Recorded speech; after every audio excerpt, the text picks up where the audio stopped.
Bonjour à toutes et tous et bienvenue dans Dunk Hebdo, un nouvel épisode cette semaine. On va discuter évidemment des playoffs, on va discuter de l'horizon même de la bague et du titre NBA. Je suis avec Madiane aujourd'hui. Madiane, comment vas-tu? Eh ben, ça va super, un peu dans l'est de la France pour une fois, donc ça permet de se reposer, d'enregistrer des épisodes. Très belle région, l'Est de la France, qui produit d'excellents produits gourmets, mais nous en parlerons dans un autre podcast puisque nous sommes là pour parler de basket et on va faire les fins gourmets autour des Boston Celtics cette semaine, Madiane. On va essayer de se poser une question très simple. Pourquoi les Boston Celtics ne gagneront pas le titre NBA? On en discute juste après une petite pause. Madiane, on attaque directement dans le vif du sujet. Je te propose d'abord de commencer par le résumé de la saison. C'est vrai que sur cette série de questions, pourquoi votre équipe ne ne gagnera pas le titre NBA, on a disons, une ligne éditoriale à suivre qui est là chez Dunk Hebdo depuis quelques saisons maintenant. Donc on va commencer par un résumé de la saison. Toi, tu as particulièrement observé les Celtics et tu me disais en off que tu trouvais que ça avait été une saison relativement calme pour eux. Est-ce que tu peux nous en dire davantage? Ben, on s'est un peu ennuyé, disons, dans les rebondissements de la saison des Celtics. On va pas parler que du terrain ici. Dans les rebondissements, finalement, il y en a pas eu. Il y en a pas eu. Il y a eu un début de saison qui était ce qu'il était, mais sans finalement Kristaps Porzingis qui n'est revenu que vers la fin novembre, qui a aussi reloupé quelques petits matchs par-ci par-là. Donc, Fin février, alors ouais. Ford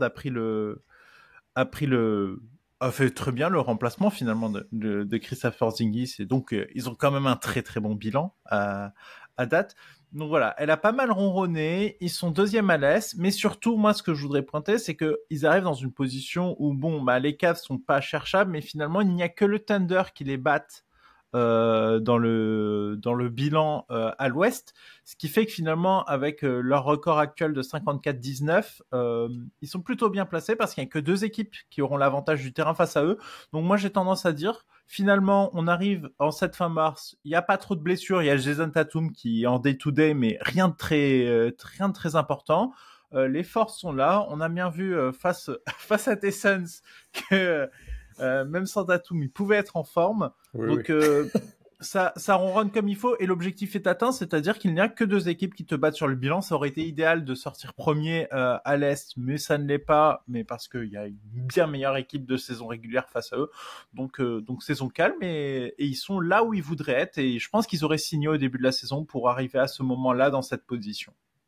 Ouais, je te rejoins complètement. Et c'est vrai que je vais appuyer un point que tu as cité avant de lancer la comparaison avec les autres équipes du top 10, qui est aussi un point que tu as abordé rapidement. Mais le retour de Porzingis leur fait beaucoup de bien parce que ça leur propose une autre solution. On sait que c'est une équipe qui a un régime caricaturé, ou en tout cas caricatural de prise de shoot, qui est en tout cas un pari de Joe Mazzulla très fort, qui est donc le volume à 3 points. Mais ils ont une option au post-up qui est létale en Kristaps Porzingis, qui fait une excellente saison, peu de matchs joués, hein. Je crois qu'il est à 37 ou 38 matchs joués depuis le début de la saison, donc c'est peu, mais là, depuis qu'il est de retour, je crois que ça fait 5 ou 6 matchs, il est quand même très fort, et on voit des 5, notamment contre les Suns, on a vu des 5 où il est à côté de Luke Cornett, qui est un autre pivot, avec des grosses capacités de défense notamment et de transition, qui est hyper intéressant du côté des Celtics. J'aime bien ce retour de Kristaps Porzingis pour eux. Et je voulais te poser la question de comment on situe les Celtics vis-à-vis des deux autres équipes des deux autres équipes qui sont au-dessus d'eux, donc les Cleveland Cavaliers et le Oklahoma City Thunder.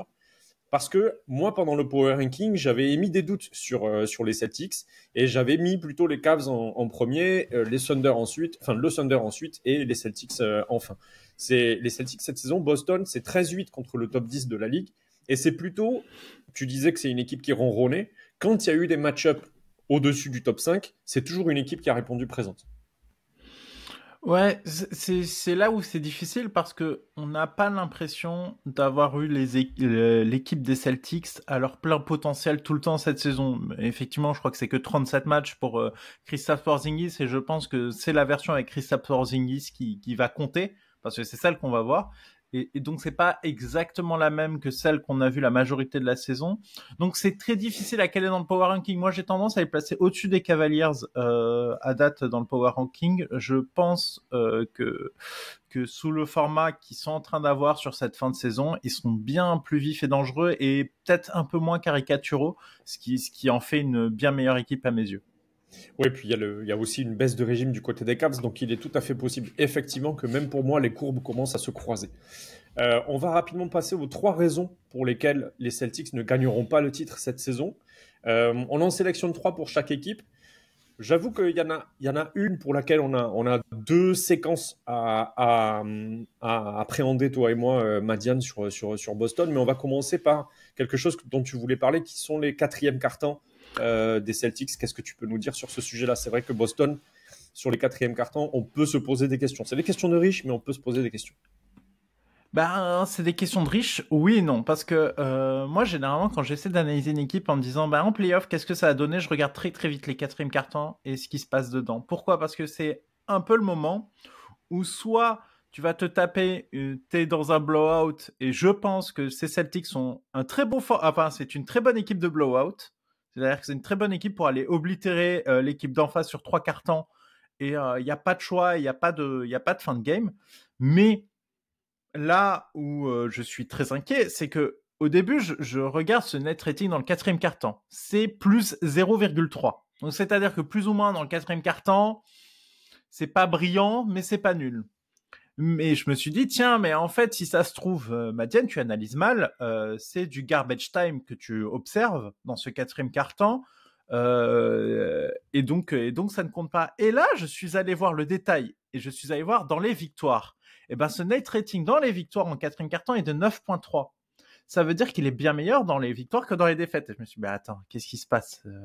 Donc c'est pas du garbage time que j'analyse. Et quand je regarde les défaites, on est à moins 24,4. C'est la pire équipe dans ces défaites dans le 4e quart-temps. C'est-à-dire que ce n'est pas une conséquence, c'est une cause de ces défaites. Et c'est là où je commence à me dire que là, on a peut-être un signe du problème qu'il peut y avoir. Pourquoi? Et qu'on analysera un peu plus tard. Mais finalement, le jeu des Celtics n'est pas un jeu de... C'est un jeu de... Je te déroule dessus pendant 3 quarts-temps.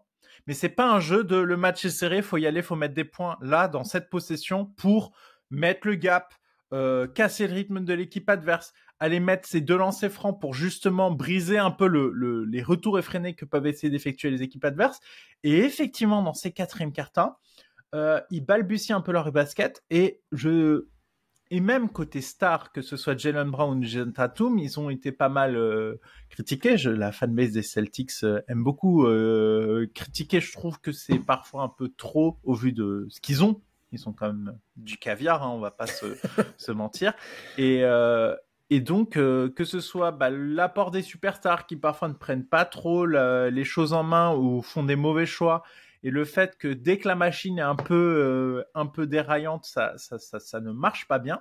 Ce 4e carton est un peu un symbole de ça, c'est-à-dire que les Boston Celtics, je leur fais confiance pour dérouler le plan de jeu et l'exécuter, mais s'il y a des grains de sable dans la machine, ce 4e carton en est un symbole, ça va être beaucoup plus difficile pour eux, et c'est ce qui risque de leur arriver en playoff. C'est là où je commence à avoir des doutes. Là où je te rejoins complètement, c'est que moi, ça me rappelle des choses en Formule 1. Je ne sais pas si tu es de ma génération tout à fait, mais moi, ça me rappelle la domination de Lewis Hamilton avec Mercedes pendant des saisons et des saisons. Et en fait, il y avait cette espèce de domination où quand ils étaient devant, ils étaient irrattrapables, mais dès qu'il y avait une autre voiture devant, c'était beaucoup plus difficile pour eux d'aller chercher la première place. Et en fait, Boston, j'ai aussi cette impression, pour clore la parenthèse de la comparaison Formule 1, parce qu'on n'est pas chez Automoto non plus, on est chez Dunkabdo. J'ai l'impression que Boston, quand ils sont en pleine maîtrise du match, qu'ils ont de l'adresse à 3 points, que leur volume paye, et qu'ils arrivent à faire souffrir l'équipe adverse, parce que pour remonter au point quand ça rentre à 40 ou 45% et que ça shoot 50 fois de l'autre côté, c'est compliqué. J'ai l'impression que quand ce plan se déroule bien, tout va bien. Mais quand ce plan se déroule pas bien, quand une défense en phase 2 les met en échec, ou quand juste ils n'ont pas d'adresse, parce que ça peut arriver aussi les trous d'air à l'adresse, surtout quand tu prends un volume aussi gros, j'ai l'impression que c'est plus difficile pour eux de trouver de la ressource et des options secondaires pour aller scorer et pour aller mettre vraiment disons, le couvercle sur le match, quoi. Donc, c'est des questions qui, moi, me tournent dans la tête depuis le début de la saison et depuis qu'on a constaté, en tout cas avec un échantillon suffisant, que le volume à 3 points des Celtics était encore nettement supérieur à celui de l'année dernière. Je crois qu'ils sont à plus de 40 tentatives par match avec des records à plus de 60, des records renouvelés d'ailleurs, plusieurs. Donc, ça les rend quand même caricaturaux, c'est ce que je disais en début de podcast. Et du coup, on passe à la deuxième raison. C'est la question des 3 points et la question du lancer franc, qui sont finalement, on se le disait en off, des problématiques qui sont très liées. Parce que Boston a-t-il la capacité d'aller chercher suffisamment de lancers francs dans le clutch pour pouvoir remonter s'ils sont en dessous de 5 ou 10 points?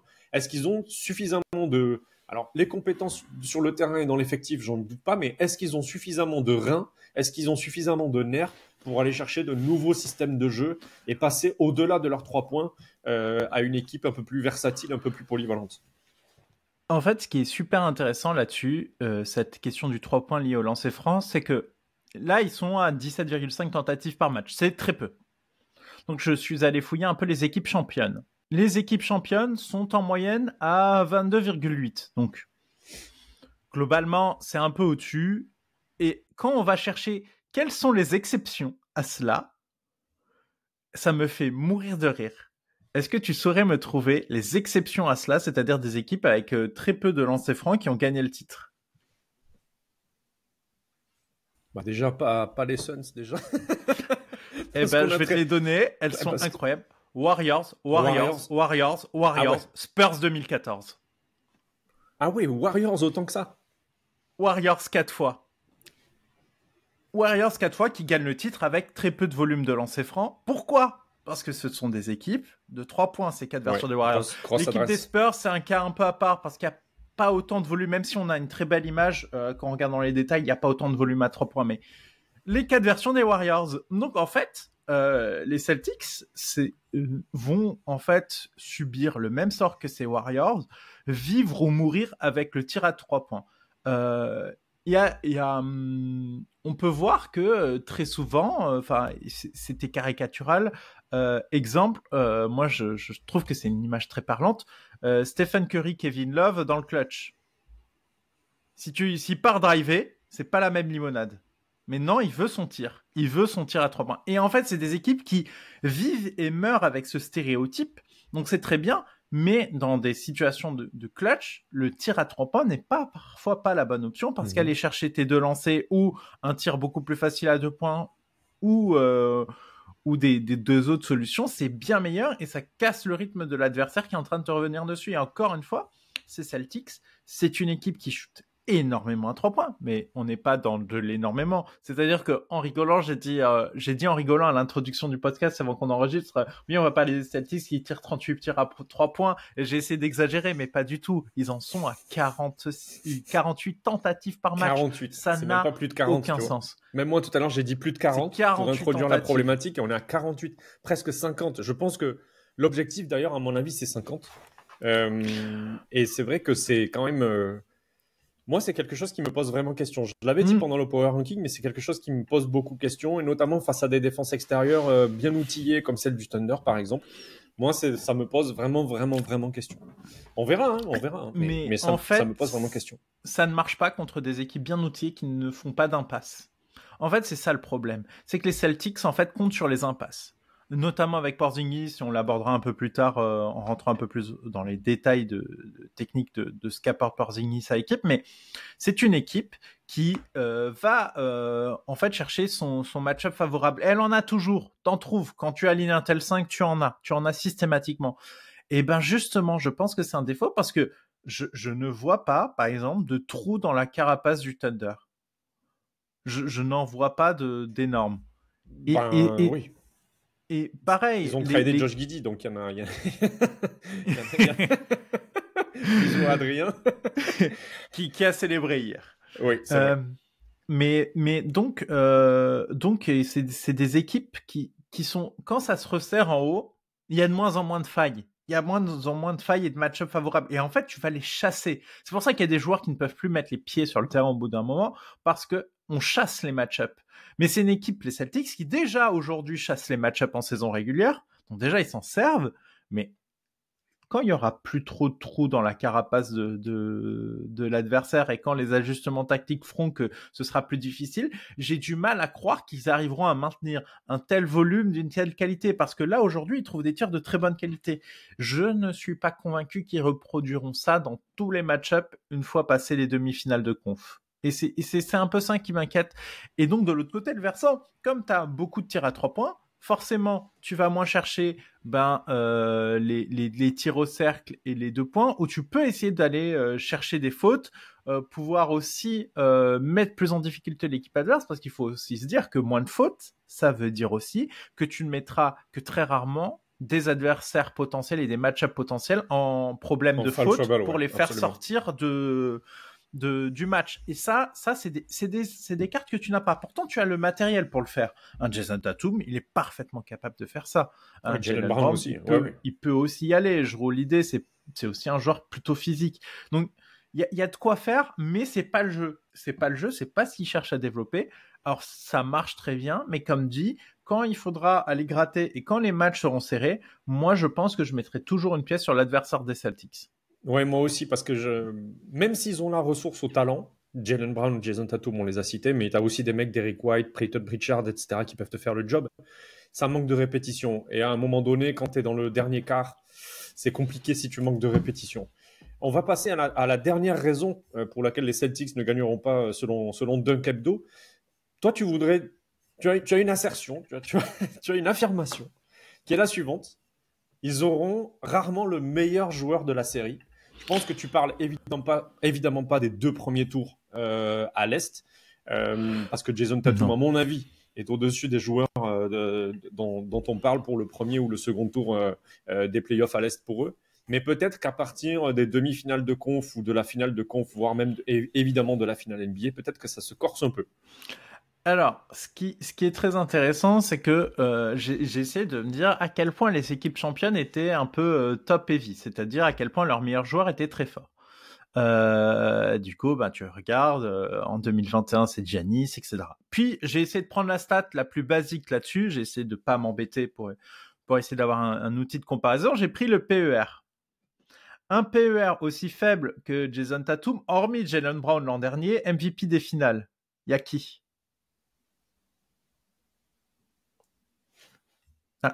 PER faible, pardon, j'avais coupé mon micro. Un PER aussi faible que Jason Tatum. En finale ou en champion? Qui gagne avec MVP des finales. Qui gagne avec André Iguodala?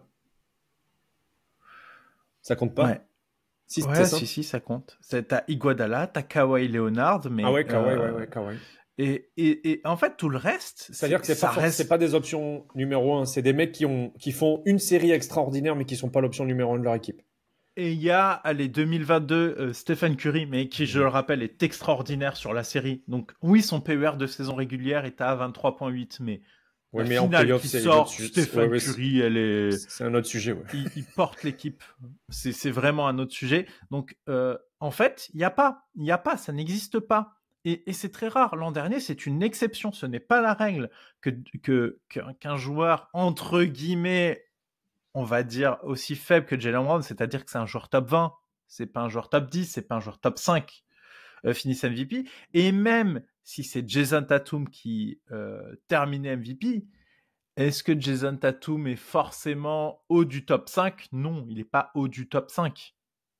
Donc, c'est là où moi, j'ai à chaque fois ce doute en me disant, la théorie, normalement, c'est que la plupart du temps, tu dois avoir le meilleur joueur de la série, sinon tu gagnes pas. Et c'est une équipe de collectif, les Celtics. C'est une équipe qui est très stackée, c'est-à-dire que si tu me dis, prends-moi les 6 meilleurs joueurs de l'équipe, effectivement, en gros, ils ont peut-être pas le meilleur joueur, mais ils ont sans doute le 2, le 3, le 4, ou le 2, le 3, le 5, et le 6. Donc, ils vont venir ils sont très durs collectivement. C'est un très gros collectif, mais ils n'ont pas les meilleurs joueurs. Et moi, j'ai toujours pensé que cette théorie, ça pouvait te poser d'énormes soucis parce que, généralement, la théorie, c'est que le meilleur joueur finit par le prendre. Et puis, moi, je repense aussi à des scénarios précédents. C'est ce qui a pu leur faire défaut. Quand Jimmy Butler allait leur faire un chantier, c'est parce que Jimmy Butler était le meilleur joueur de la série, qu'on voyait que les Celtics étaient meilleurs collectivement, mais qu'ils n'avaient pas le meilleur joueur et que donc ils se heurtaient à un mur. Donc je pense que cette théorie ne sera pas forcément valable 2 ans de suite, d'autant plus que est-ce que tu sais me citer de tête le dernier back-to-back? Le dernier back-to-back, c'est même pas les Warriors. Si, Warriors si, et KD. Si, c'est les Warriors. Warriors et KD, ouais. Ouais, ça remonte. Warriors avec KD, ça remonte. Il y a eu les Nets entre ça remonte, et pour une équipe qui était vraiment au-dessus du lot. Donc moi, quand je regarde que ils ont jamais les meilleurs joueurs et qu'en plus, généralement, les équipes font rarement des back-to-back dans cette génération-là de joueurs. Moi, je vois beaucoup de motifs à question et à doute sur cette équipe. Est-ce qu'ils vont être capables d'aller la chercher? Et ça me pose question. Et bon, forcément, vous voyez que les faiblesses qu'on trouve sont pas énormes. C'est une excellente équipe, je le rappelle, faut le dire. On cherche des raisons pour lesquelles ils gagnent pas, mais ça reste une très très bonne équipe. Mais si je dois chercher des raisons, là j'en vois. Je pense, pour donner une balance à ce que tu dis, mais je suis d'accord avec ce que tu dis. J'essaie juste de me faire l'avocat du diable, ou en tout cas le rôle inverse. J'essaie juste de me positionner dans la tête d'un fan des Celtics. Je me dis que c'est peut-être l'équipe qui a pas forcément le meilleur joueur, mais qui a le joueur qui peut devenir le meilleur joueur sur une série. C'est-à-dire que contre toute attente, alors que le pronostic du meilleur joueur penche sur l'équipe d'en face, tu as Jason Tatum qui sur une série peut devenir le meilleur joueur du monde. Oui, absolument. C'est possible. Tu vois, c'est possible. C'est pas. Enfin, je vais pas citer d'autres joueurs pour pas qu'on se fasse insulter en commentaire. Mais il y a d'autres équipes en NBA qui me feraient davantage douter. Si je vais citer une équipe, toute la fanbase sait que je les adore et tout le monde sait que j'adore Tyrese Haliburton. Mais par exemple, si Tyrese Haliburton était dans le cadre en question, pour moi, Tyrese Haliburton n'a pas la capacité que Jason Tatum a à devenir le meilleur joueur de la série dans une série contre, je sais pas moi, par exemple, Oklahoma. C'est pas possible. Le plafond est trop haut pour lui. Par contre, Jason Tatum, je sais pas, la question se pose. Sur une série, je parle, la question se pose. On va passer au sujet suivant.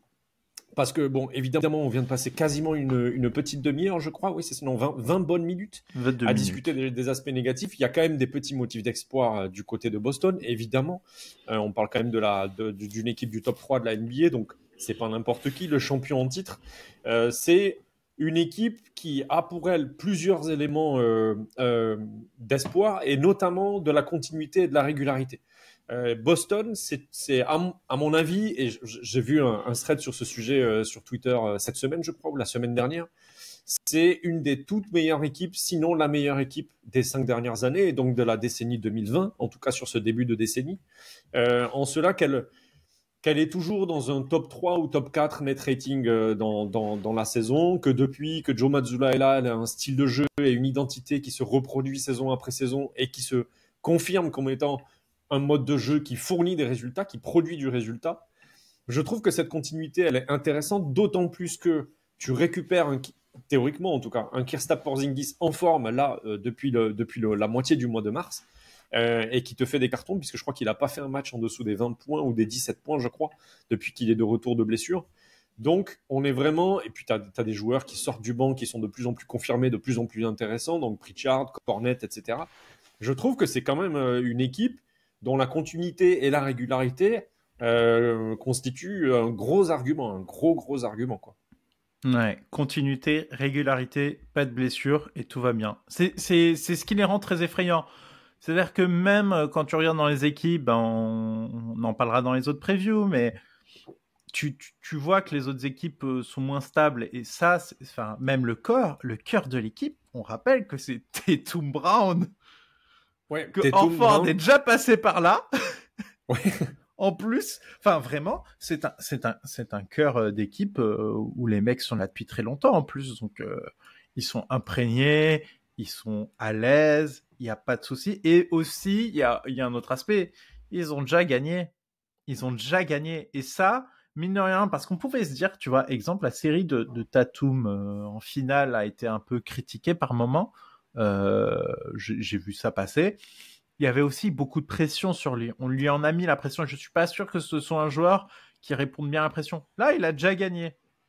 Il a plus ce problème-là. Et donc, ça peut le rendre aussi un peu plus libéré, le laisser jouer libéré. Parce que, exemple, moi, ce que j'avais beaucoup aimé, c'était, il avait 19 ans, première série de playoffs, donc on doit être en 2017 ou 2007, Ouais. 2017. Ouais, ça doit être quelque chose comme ça, ouais. Et c'est le moment où il s'en fout. Il s'en fout parce que on n'attend rien de cette équipe à ce moment-là et il claque des playoffs et tu fais waouh. Oui, on se dit sur ces playoffs que c'est le joueur de demain. Donc il y a vraiment attention à ça. Oui, moi c'est un parce truc que je trouve. Il peut jouer libéré, l'équipe peut jouer libéré. Oui, absolument. Ils peuvent jouer libéré et en même temps, ils peuvent avoir le truc. Enfin, Jason Tatum peut avoir le truc qu'a eu Stephen Curry pendant longtemps, c'est-à-dire il me reste moi personnellement quelque chose à prouver. Et je sais pas quelle est sa psychologie à Jason Tatum vis-à-vis de ça, mais je le vois bien accéder au final et dire ok, là c'est bon, c'est ma série. Vous m'avez porté tous les playoffs, on a joué collectif tous les playoffs. Là, c'est moi qui dézingue l'équipe en face. Et il prend la série, il prend son équipe sur le dos et il les amène au plus loin, juste parce qu'il est drivé par ce truc d'aller chercher un final MVP que Jaylen Brown a eu la saison passée. Mais sur un back-to-back, comme tu l'as dit, c'est quand même chaud. C'est quand même très très chaud. Bon, il y a le deuxième motif d'espoir, tu l'as rapidement évoqué tout à l'heure, c'est les blessures. C'est une équipe qui, dans cette continuité, vit peu les blessures, mis à part celle de Kristaps Porzingis. Mais l'an dernier, il gagne sans lui. Et là, il est là et tu peux en témoigner. Il va bien là en ce moment. Hein. Tu l'as vu de près. Il va très très bien. Il va bien et puis c'est un des joueurs qui leur apporte un tout petit peu de variance dans ce jeu stéréotypé. Ouais. C'est un joueur qui prend quand même 5 ou 6 tirs à 3 points par match, je crois, entre 5 et 6. Il s'adapte bien. En plus avec une super adresse parce qu'il est à plus de 40%. Il est un petit peu moins adroit sur les autres zones du terrain en tir pur. Par contre, en post-up, il est en points par shoot sur post-up. C'est un des tout meilleurs de la ligue, sinon le meilleur de la ligue. Et le truc, c'est qu'il est grand, il est dissuasif. Il apporte quand même beaucoup de choses à cette équipe. Et franchement, les line-up où ils sont deux grands là, avec Cornet ou Horford à côté de lui. Tu vois, c'est joli quand tu t'imagines les match-ups face à OKC avec Hartenstein et Holmgren. Tu te dis, c'est pas mal ce concept de double bataille des deux tours. Moi, ça m'intrigue. Ça m'intrigue vraiment. C'est line-up très grand et en même temps capable de shooter. Alors, Cornet est moins capable de shooter à 3 points que ne l'est à Horford, mais je trouve que c'est quand même des line-up intéressantes et notamment dans une NBA qui commence à augmenter la taille de son small ball. C'est-à-dire on a toujours une sorte d'orientation small ball dans les types de jeux, mais par contre, on a des gens qui jouent ce small ball qui sont plus grands. Donc, on n'est plus vraiment sur du small, mais on est sur l'identité small ball. C'est intéressant côté Celtics. Donc, on a vu ces deux motifs. Il coche vraiment toutes les cases. Oui. Il coche toutes les cases, si ce n'est peut-être la polyvalence. Mais je me demande quelle équipe du top 3, top 5 de la ligue est réellement aussi polyvalente que ça dans son identité de jeu. On a vu les motifs d'espoir, on a vu les 3 raisons pour lesquelles les Celtics ne gagneront pas. On va maintenant aborder les joueurs clés de cette équipe. On n'a pas tout à fait le même joueur. Personnellement, j'ai Jrue Holiday pour la simple et bonne raison que Jrue fait pas une saison démentielle. On est peut-être sur la saison la plus faible depuis que Jrue Holiday a réalisé des finales infernales face aux Suns en 2021. On est peut-être sur la saison où il est le plus en dedans et je me dis personnellement qu'il suffit que Jrue Holiday retrouve 80% de son niveau des années précédentes pour que vraiment son apport à l'équipe en play-off fasse de ces Celtics une équipe redoutable encore plus qu'elle ne l'est aujourd'hui, quoi. Ah, c'est un problème, Jrue Holiday, parce que finalement, ils ont une bonne défense collective, mais au-delà de ça, grâce à lui, ils ont une arme sur le point of attack, et ça, notamment quand on anticipe ce qui pourrait se passer en finale s'il passe, ça c'est compliqué. Ça, c'est très très compliqué de se dire que, en fait, c'est très rare d'être outillé là-dessus, de se dire, mon guard, il est fait pour aller emmerder le point of attack adverse. Et ça, c'est un luxe qu'ils ont, que peu d'équipes ont. Et ouais, Jrue Holiday, s'il réalise une bonne série, une bonne performance en playoff, ça va quand même sentir très très bon pour cette équipe des Celtics, parce que dans ce cas-là, que ce soit en finale de conf avec notre ami Mitchell, où je crois qu'ils font quasiment la même taille. Mitchell est pas très très grand pour ça, ouais. Oui, ça doit pas se jouer à grand chose en tout cas. Mais Jrue Holiday, même s'il lui manque 5 cm ou 10, ça va pas lui poser problème. Oui, il peut y aller parce qu'il est physique, donc c'est vraiment pas un problème. Et vraiment, c'est un vrai souci d'avoir quelqu'un comme ça. Bah d'ailleurs, voilà, Jrue Holiday est plus grand que Donovan Mitchell officiellement. Voilà. Mais il est grand, donc, il est trop grand en fait. Il est beaucoup trop grand. Ça pourrait être un petit ailier presque. Ouais, il est compliqué. Et puis surtout à côté de lui, t'as Derrick White. Oui. C'est-à-dire que tu as une paire en fait de guards, tu vois. Mais bon, Derrick White, il délivre depuis 2 saisons. Il est extraordinaire avec les Celtics. Jrue Holiday un peu moins cette saison. Donc je me dis, si c'est parce qu'il se met sur la réserve pour être vraiment très bon en playoff, ça va faire vraiment mal. Toi, par contre, tu as un autre joueur. Mais le match-up de finale de conf est super cool. Hein. Tu parles contre les Cavs. Ah oui, le match-up pour moi. Et moi, je me dis que même si c'est les Cavs qui passent pas, comme les joueurs disons, dominants des 2 autres équipes derrière qui peuvent arriver en finale de conférence, que sont, je pense que ça va être genre New York et Indiana, avec Haliburton et Brunson, c'est exactement la même chose. C'est absolument exactement la même chose.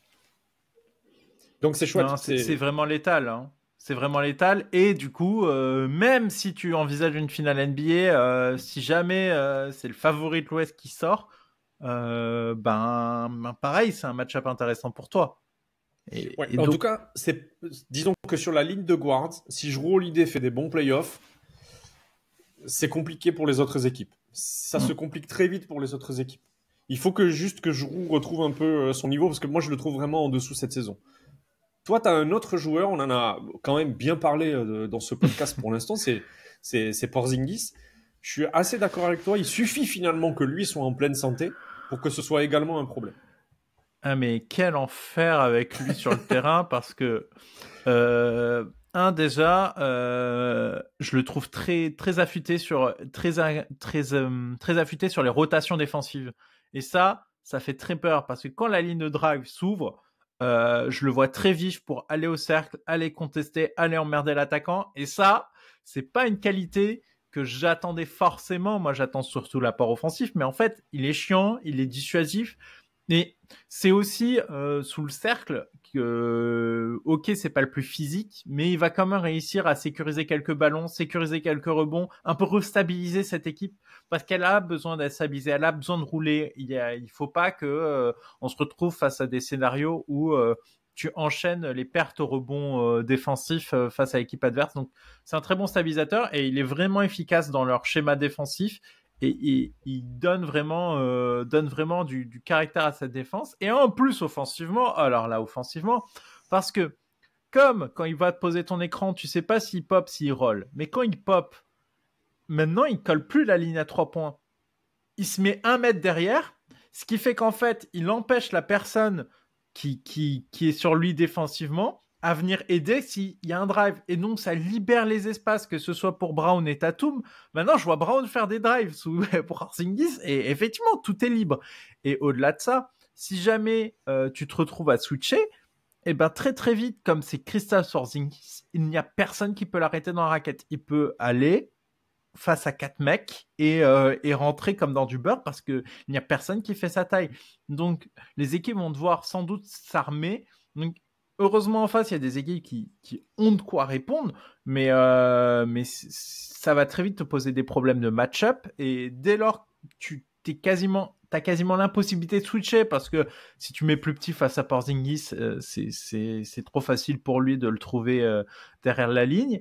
Et les espaces qu'il donne à l'équipe offensivement, parce qu'il est très affûté à 3 points, en fait, il fit extrêmement bien dans le système de jeu, et c'est inquiétant. Vraiment, le retour de Porzingis, tu le vois. Moi, je suis les autres équipes, je regarde et je fais oh putain, mais ils étaient déjà bons, et maintenant il y a l'autre qui s'est ramené et qui en fait a été très efficace tout de suite au sein du collectif. Ouais, c'est l'attaque des Titans, Porzingis. C'est l'attaque des Titans. Tu vois un grand arriver comme ça, et en fait, il est capable de tout te mettre. Effectivement, tu l'as dit, pour moi, sur pick and roll, c'est une menace infernale, parce que il peut pop, il peut roll. Quand il roll, il est mobile, agile et très bon à la finition. Et quand il pop, il est ultra adroit, parce que je l'ai dit, c'est plus de 40% sur quasiment 6 tentatives par match. 6 tentatives, quand tu fais cette taille, c'est quand même joli. Hein, c'est quand même très très joli. Et en plus de ça, il y a le post-up. C'est-à-dire que si ton équipe, pour une raison ou pour une autre, sur les lignes extérieures, elle est bien défendue, t'envoies la balle au poste à Porzingis et en post-up, le mec, il est ultra fort. Et ça, vraiment, je trouve que c'est un truc qui est sous-coté du côté de Boston, que j'ai peut-être moi-même dans le Power Ranking un poil oublié. Je sais que Constant l'avait dit et bravo le mini-god qui est toujours ultra pertinent sur ses analyses. Vraiment, là, pour le coup, il a touché, il a touché dans le mille. Porzingis en post-up, je pense qu'il y a des équipes qui manquent de défense intérieure dans les playoffs à l'Est qui vont souffrir le martyr contre lui. Donc, et c'est dur de doubler. Et c'est trop dur de doubler face à cette équipe. C'est foutu. Tu doubles, t'as 4 mecs qui sont capables de shooter à 3 points de l'autre côté. Donc en fait, il suffit d'une passe pour que ce soit terminé. Parce qu'après, les mecs qui savent jouer au hand, ils ont fait ça depuis 2 saisons.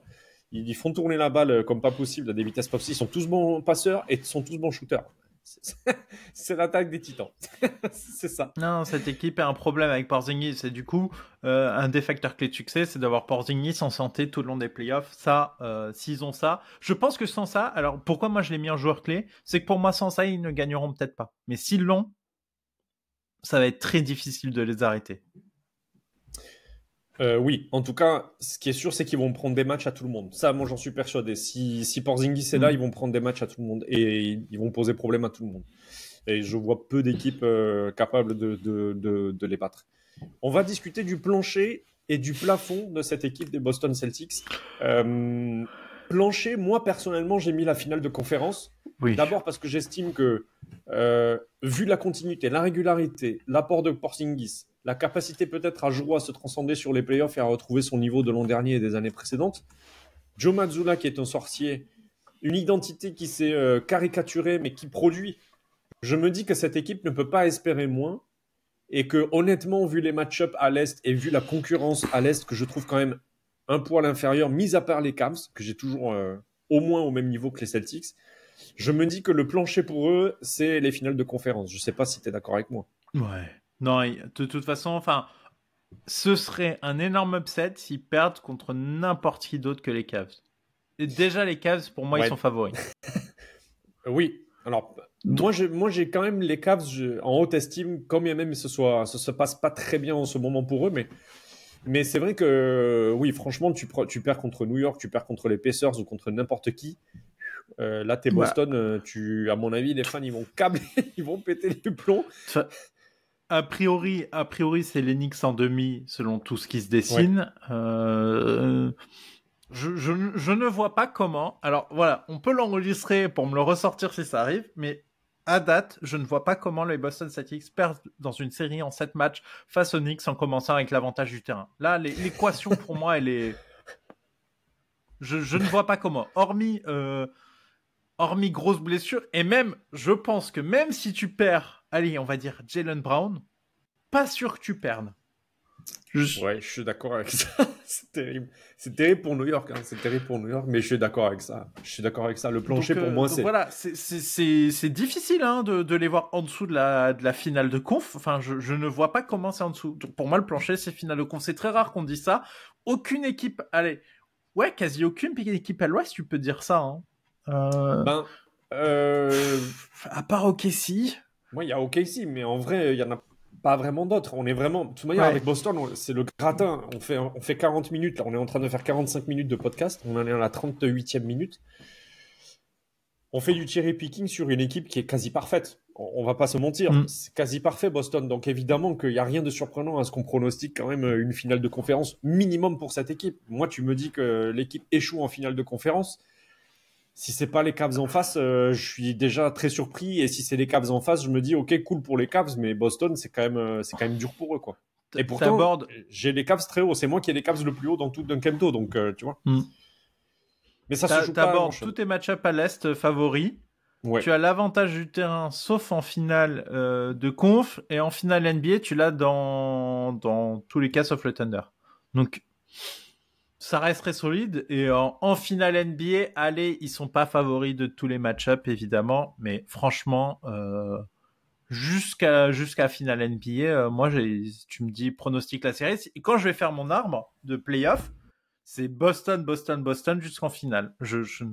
À date, je n'ai pas autre chose. Donc, du coup, plancher, finale de conférence, et plafond, tu viens de le dire. Et je suis d'accord avec toi, c'est finale NBA et victoire en finale NBA.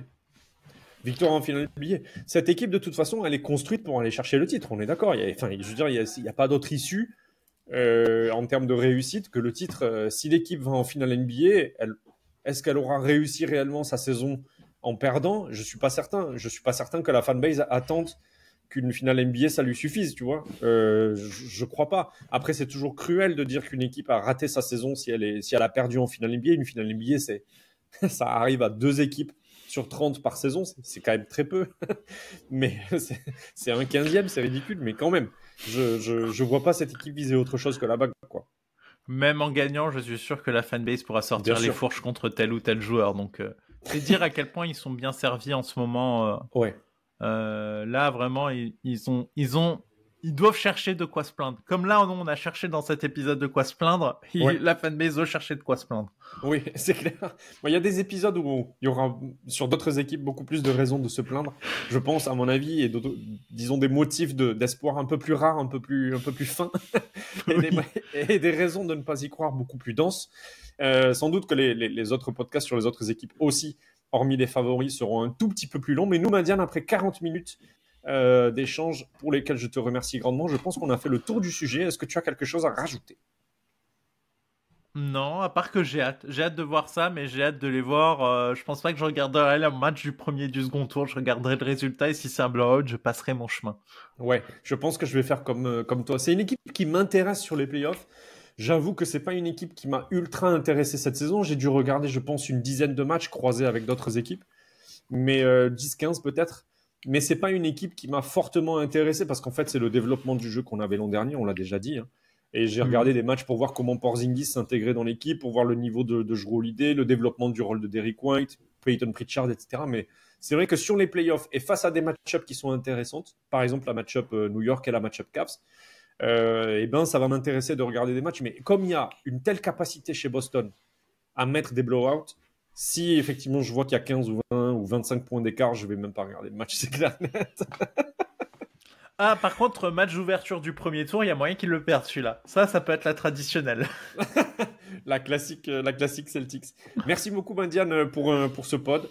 On se donne rendez-vous chez Dunk Hebdo pour toute la série de pourquoi votre équipe ne gagnera pas la bague NBA. N'oubliez pas de vous abonner à la chaîne YouTube, de nous suivre sur Twitter, de nous laisser autant de commentaires que vous voulez sur les plateformes. Évidemment qu'on y répondra et en plus on y répond en équipe. et puis à nous envoyer des étoiles sur votre plateforme de podcast préférée. On vous salue, une autre équipe pour une autre équipe dans les prochains podcasts. À très vite. Ciao. Ciao.